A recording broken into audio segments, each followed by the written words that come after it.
Hello friends, स्वागत है आप सभी का एक बार फिर से आपके अपने YouTube channel economics on the top के वीडियो नंबर 10 में, जिसमें आज हमारा टॉपिक है chapter number 4 that is methods of calculating national income. Plus 2 class के पॉइंट ऑफ व्यू से ये चैप्टर बहुत ज़्यादा इंपॉर्टेंट है। इस चैप्टर से आपको थ्योरेटिकल क्वेश्चंस के साथ साथ प्रैक्टिकल क्वेश्चन भी पूछे जा सकते हैं। अगर आपको लगता है कि चैप्टर नंबर 3 के अलावा, क्योंकि चैप्टर नंबर 3 है national income and related aggregates, उसका तो इस चैप्टर के साथ डायरेक्ट लिंक है, लेकिन अगर आपको ऐसा लगता है कि चैप्टर नंबर 2 इस चैप्टर को करने के लिए इतना ज़्यादा इंपॉर्टेंट नहीं है, तो आप बिल्कुल गलत हैं। चैप्टर नंबर 2 में हमने बहुत सारे ऐसे कंसेप्ट्स किए थे जो इस चैप्टर में यूज़ होने वाले हैं। तो अगर अभी तक आपने चैप्टर नंबर 2 और 3 की वीडियोस नहीं देखी हैं तो प्लीज़ इस चैप्टर को करने से पहले वो वीडियोस जरूर देख लीजिएगा। तो आइए शुरुआत करते हैं आज के टॉपिक की, आज के चैप्टर की, that is methods of calculating national income. Broadly there are 3 types of methods through which we can calculate national income. How many types? 3 methods are there. First, second and third. First one is product method. Second one, income method. And third one is expenditure method. Expenditure method. So with the help of these 3 methods you can calculate national income. लेकिन जो एक बात हमारे mind में आनी चाहिए कि आखिर ये तीनों मेथड आए कहाँ से, जो नॉर्मली आपको कोई टीचर बताता भी नहीं है। कहाँ पर पता चलेगा? इकोनॉमिक्स ऑन द टॉप पे। आपने चैप्टर नंबर 2 में एक कंसेप्ट किया था, circular flow of income. Circular flow of income. According to that topic, there are 3 phases of this circular flow of income. First one is production, second one is generation of income,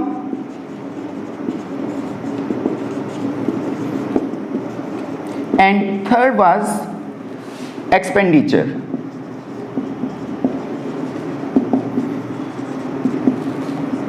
So this was a circular flow of income. Fine. Production, यहां से आपका आया product method. Generation of income, यहां से आपका आया income method. और third जो फेज था इसका वो था एक्सपेंडिचर, जहां से हमारा आया एक्सपेंडिचर मेथड। इसीलिए मैं आपको कह रहा था कि जब तक आपने चैप्टर नंबर 2 और चैप्टर नंबर 3 अच्छे से नहीं किए हैं, ये चैप्टर आप नहीं कर सकते। ठीक है, तो प्लीज चैप्टर नंबर 2 और 3 की वीडियोस जरूर देख लेना, क्योंकि डायरेक्ट लिंक इससे भी आगे आपको बहुत सारे लिंक मिलेंगे। ठीक है, so broadly there are 3 methods of calculating national income, measuring national income, product method, income method and expenditure method. Now let us take first of all product method. So our first method is product method. सबसे पहले इसकी definition और इसका alternative name. आपको product method किस और नाम से आ सकता है? Value added method. What is the alternative name of product method? Value added method. अगर हम प्रोडक्शन को देखें, प्रोडक्शन आखिर है क्या? रॉ मटेरियल को कन्वर्ट करने का एक प्रोसेस जिसमें हम रॉ मटेरियल को फाइनल प्रोडक्ट्स में कन्वर्ट कर देते हैं, या फिर यूं कहें कि रॉ मटेरियल में कुछ वैल्यू ऐड कर देते हैं सो दैट वो फाइनल गुड्स बन जाए, रेडी टू यूज बन जाए। तो प्रोडक्ट मेथड की डेफिनेशन हम इसी वैल्यू एडिशन की हेल्प से आगे बढ़ाते हैं। चलिए करते हैं प्रोडक्ट मेथड की definition. According to this method,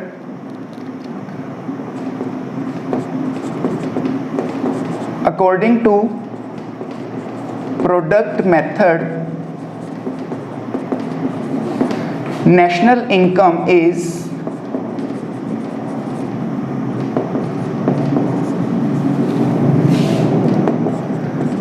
sum total of all the value addition done by all the producing units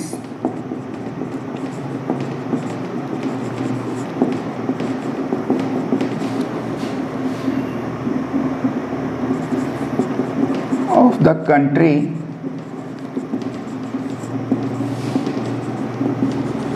during an accounting year.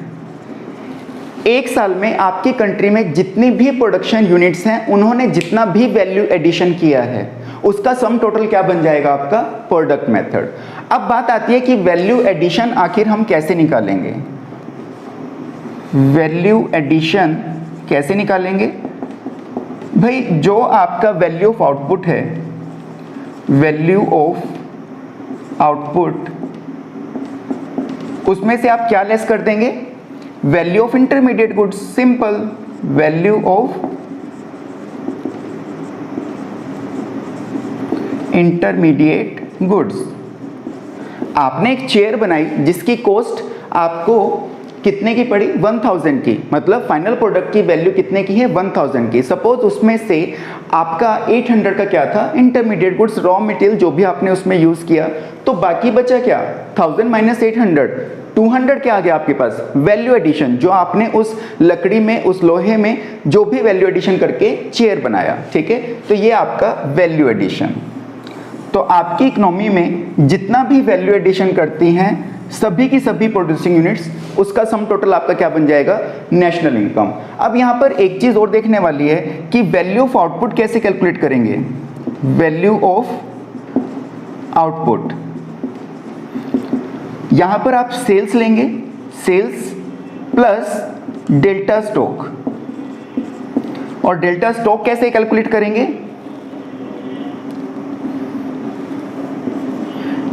Delta stock is equal to closing stock minus opening stock. तो ये आपका आ जाएगा क्या, value of output निकालने का method. और value of output अगर एक बार आपके पास आ गया तो आपके पास वैल्यू एडिशन निकालना और भी इजी हो जाएगा। इस कंसेप्ट को करने के बाद अब हम चलते हैं अपने मेजरमेंट ऑफ नेशनल इनकम की तरफ। तो आइए देखते हैं कि किस तरह से हम अपने नेशनल इनकम को मेजर कर सकते हैं, कैलकुलेट कर सकते हैं with the help of product method. और प्रोडक्ट मेथड का अल्टरनेटिव नेम हमने बताया था value added method. Value added कैसे निकालते हैं वो अभी अभी हमने देखा। वैल्यू एडिड निकालने के लिए आपको दो चीजें पता होनी चाहिए, वैल्यू ऑफ आउटपुट और वैल्यू ऑफ इंटरमीडिएट गुड्स। अगर आप वैल्यू ऑफ आउटपुट में से वैल्यू ऑफ इंटरमीडिएट गुड्स निकाल देंगे तो आपके पास आ जाएगी वैल्यू एडिड, ठीक है, या फिर वैल्यू एडिशन। अब अगर हमें नेशनल इनकम की डेफिनेशन याद हो जो हमने प्रोडक्ट मेथड के अकॉर्डिंग करी थी, national income is the sum total of all the value addition done by all the producing units of the country. किसी कंट्री में कितने सेक्टर होते हैं आपको पता है, 3 सेक्टर होते हैं, प्राइमरी सेक्टर, सेकेंडरी सेक्टर और टर्शियरी सेक्टर। अगर हम इन तीनों सेक्टर में जितना भी वैल्यू एडिशन हुआ है उसको जोड़ देते हैं तो हमारे पास क्या आ जाएगा, देखते हैं। चलिए, तो सबसे पहले हम इसमें क्या लेंगे,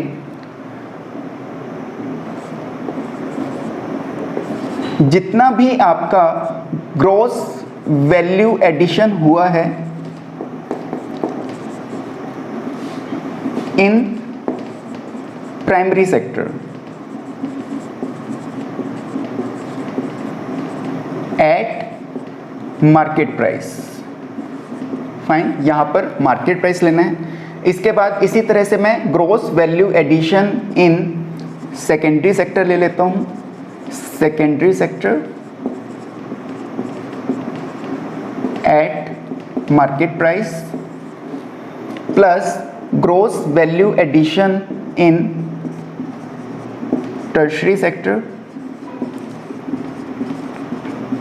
at market price। एक बात कि हमने मार्केट प्राइस क्यों लिया है, क्योंकि गुड्स एंड सर्विसेज हम जब सेल करेंगे तो उसको मार्केट प्राइस पर सेल करते हैं। जब हम इन तीनों का टोटल कर लेंगे तो हमारे पास क्या टर्म आ जाएगी, GDP, gross domestic product at market price. तो यहां पर आपको पता चल गया कि मुझे अगर जीडीपी चाहिए तो मुझे क्या चाहिए, इन तीनों का टोटल। फाइन, अब अगर आपने थर्ड चैप्टर किया है तो उसमें हमने बहुत अच्छे से समझा था कि there are 3 terms which we need to convert into national income. National income क्या होता है? NNP at factor cost, NNP at factor cost, ये है आपका नेशनल इनकम। आपको जीडीपी एट मार्केट प्राइस से कहां पर पहुंचना है? एनएनपी एट फैक्टर कोस्ट से। तो सबसे पहले जी ग्रोस को कन्वर्ट करते हैं किसमें? नेट में। तो हम इसमें से क्या करेंगे? माइनस डेप्रिसिएशन कर देंगे। फाइन। जब हम ग्रोस जीडीपी में से डेप्रिसिएशन लेस करेंगे तो हमारे पास क्या आ जाएगा? NDP at market price. Fine. तो मेरा पहला पॉइंट हो गया यहां पर जी को एन में कन्वर्ट करना।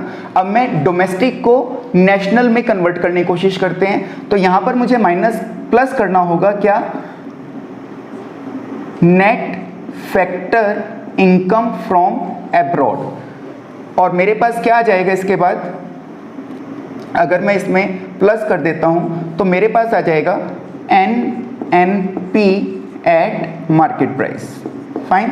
आपको यहां पर यह क्लियर होना चाहिए कि net factor income from abroad में दो चीजें कौन कौन सी हैं। यहां पर आप प्लस करेंगे फैक्टर इनकम फ्रॉम अब्रॉड और माइनस करेंगे paid to abroad, factor income paid to abroad. ठीक है। अब मेरे पास आ गया net national product at market price. अब मुझे इसको, बाकी सारा काम हो चुका है, सिर्फ मार्केट प्राइस को कन्वर्ट करना है किसमें? फैक्टर कॉस्ट में। तो मैं इसमें से माइनस कर दूंगा क्या? Net indirect tax. फाइन। और मेरे पास क्या आ जाएगा? Net national product eight factor cost, that is national income. ये आपका नेशनल इनकम कैलकुलेट हो गया। और यहाँ पे आपको पता होना चाहिए कि नेट इनडायरेक्ट टैक्स में दो चीज़ें कौन सी हैं। यहाँ पर प्लस होगा इनडायरेक्ट टैक्स और माइनस होगा सब्सिडी। और जब आप ब्रैकेट यहाँ पर बाहर माइनस में आ गया तो जब आप ब्रैकेट ओपन करेंगे तो साइन चेंज हो जाएंगे, क्योंकि अगर हमें मार्केट प्राइस से फैक्टर कॉस्ट पे जाना है तो नेट इनडायरेक्ट टैक्स क्या होगा? माइनस होगा। ठीक है। तो ये माइनस का जो कंसेप्ट है ब्रैकेट से पहले जब होता है और किस तरह से ये माइनस और प्लस को उनके साइन चेंज कर देता है, इस बात का बहुत ख्याल रखिएगा। कई बार इसी की वजह से आपकी कैलकुलेशन सारी गलत हो जाती है। तो ये है आपका method of calculating national income, method of measuring national income with the help of product method. Measurement of national income with the help of product method को समझने के बाद आइए अब समझते हैं वो प्रिकॉशंस, वो सावधानियां जो हमें इस मेथड को यूज करते हुए ध्यान में रखनी है। सबसे पहला, value of second hand goods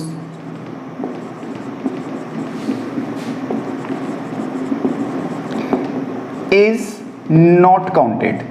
आप सेकेंड हैंड वैल्यू को काउंट नहीं, सेकेंड हैंड वैल्यू जो है गुड्स की वो काउंट नहीं करेंगे, क्योंकि ये प्रोडक्ट किसी पिछले साल में बन चुके हैं और उस साल की नेशनल इनकम में ऑलरेडी कैलकुलेट हो चुके हैं। तो आप कोई भी सेकेंड हैंड गुड्स की वैल्यू इस साल कैलकुलेट नहीं करेंगे। सेकेंड, लेकिन अगर कोई कमीशन है, कमीशन अर्नड ऑन सेल और purchase of second hand goods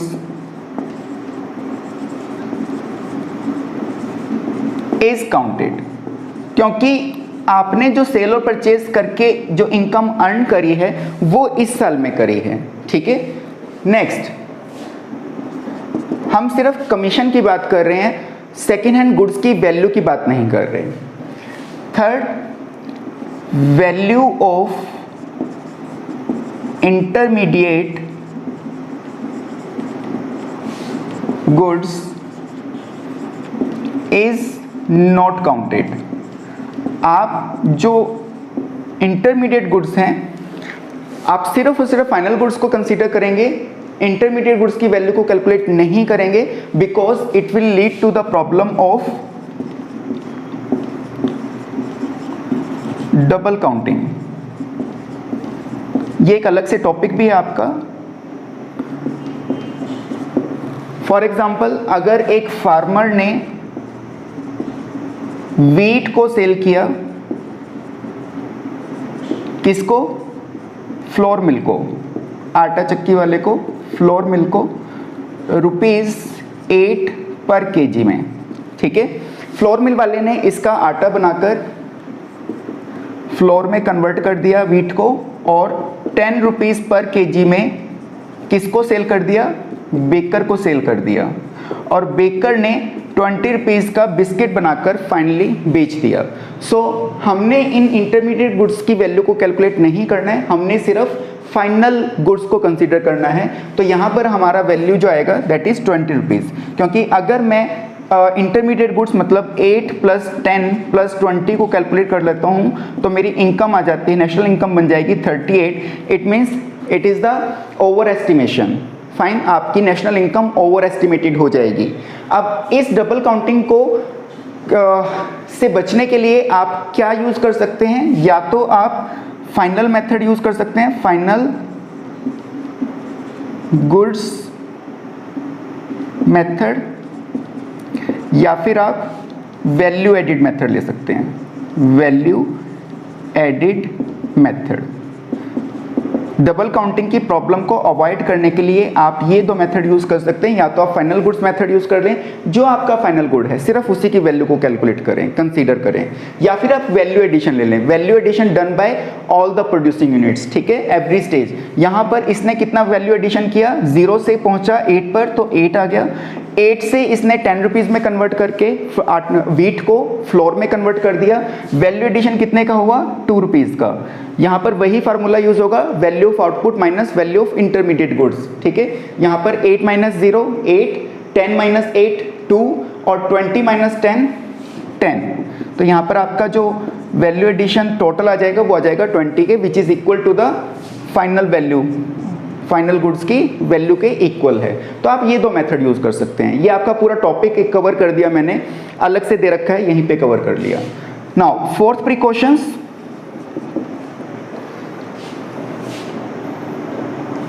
okay, production of goods for self consumption is counted. आप इसको काउंट करेंगे।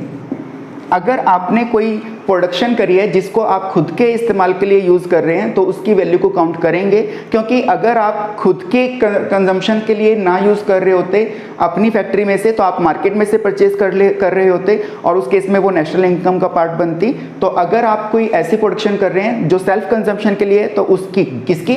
गुड्स की, तो उसकी वैल्यू को काउंट करेंगे। लेकिन यहाँ पर ध्यान रखना है कि production of services, production of services for self consumption is not counted. Self consumption of goods तो काउंट करेंगे, लेकिन self consumption of services count नहीं करेंगे, because it is very difficult to calculate the value of services. तो इसीलिए हम इसको calculate नहीं करेंगे। Last precautions, imputed rent on self-occupied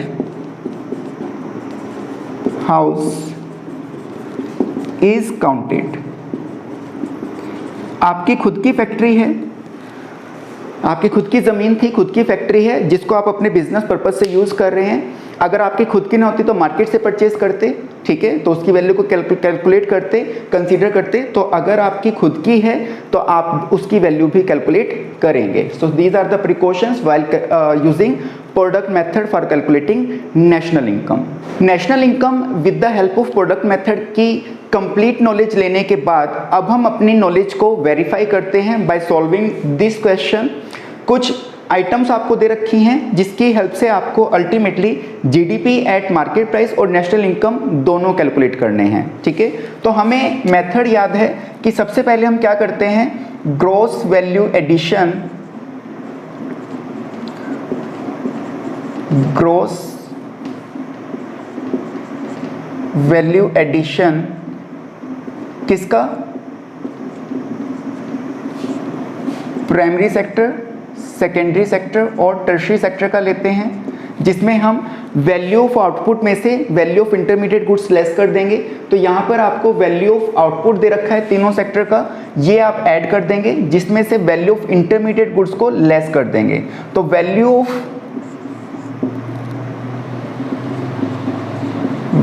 of output minus value of intermediate goods less करेंगे तो हमारे पास क्या आ जाएगा, 800 plus 200 plus 300 minus 400 plus 100 plus 50। ठीक है, अगर हम इसे कैलकुलेट करें तो ये आपका आ जाएगा 8 10 3 1300 माइनस 550 इज इक्वल टू 750। सो आपका जीडीपी एट मार्केट प्राइस कितना आ गया, 750। फाइन, अब हमें पहला पॉइंट हो गया हमारा, ये आ गया हमारा 750। इसके बाद नेशनल इनकम कैलकुलेट करना है। नेशनल इनकम बिल्कुल आसान है, जी को कन्वर्ट करना है एन में, जिसके लिए आप क्या करेंगे, माइनस डेप्रिसिएशन। डेप्रिसिएशन कितना है, कंजम्पशन ऑफ फिक्स कैपिटल दे रखा है यहाँ पर। मैंने आपको बता रखा है कि डेप्रिसिएशन 3 नामों से जाना जाएगा, डेप्रिसिएशन इटसेल्फ, दूसरा कंजम्पशन ऑफ फिक्स कैपिटल और तीसरा रिप्लेसमेंट कॉस्ट। इन तीनों में से किसी भी नाम से आ रखा हो, आपको क्लियर होना चाहिए कि डेप्रिसिएशन ही है। तो कंजम्पशन ऑफ फिक्स कैपिटल दे रखा है आपको 80 तीनों सेक्टर्स का, तो आप 80 लेस कर देंगे इसमें से, तो हमारे पास क्या आ जाएगा, NDP at market price. Fine, अगर हम इसमें से देखें तो 6 7